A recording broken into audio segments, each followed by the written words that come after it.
আসসালামু আলাইকুম, সবাই কেমন আছেন? আজ একটা অনাকাঙ্ক্ষিত ঘটনা ঘটে গেছে। যেহেতু কিছুদিন ধরে দেখতেই পাচ্ছেন টানা বৃষ্টি হচ্ছিল, আমিও বাসার থেকে বের হতে পারছিলাম না ঠিকমতো।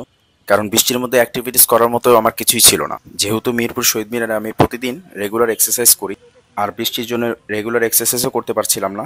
তাই আজ চিন্তা করেছি বৃষ্টির মধ্যে আমি এক্সারসাইজ করতে বের হয়ে যাব। আমি এখানে মোটামুটি প্রতিদিনই বিকালবেলা ফ্রি এক্সারসাইজগুলো অথবা রেগুলার যে এক্সারসাইজগুলো সেগুলো করে থাকি। আর এখানকার চারপাশের পরিবেশটা খুব সুন্দর। দেখুন, এই যে বৃষ্টির দিন তারপরও মানুষ ছাতা নিয়ে বসে আছে। বছরে কিন্তু পুরো সময় জুড়ে কিন্তু শাপলা ফুল ফুটতে দেখা যায়, কিন্তু বর্ষা ও শরৎ সময় শাপলা ফুল সবচেয়ে বেশি ফুটে থাকে। এখন তো এই পানি একদম নোংরা হয়ে গেছে, কিন্তু একটা সময় যখন ছোট ছিলাম তখন এই পানিতে বিভিন্ন রকম মাছ দেখা যেত।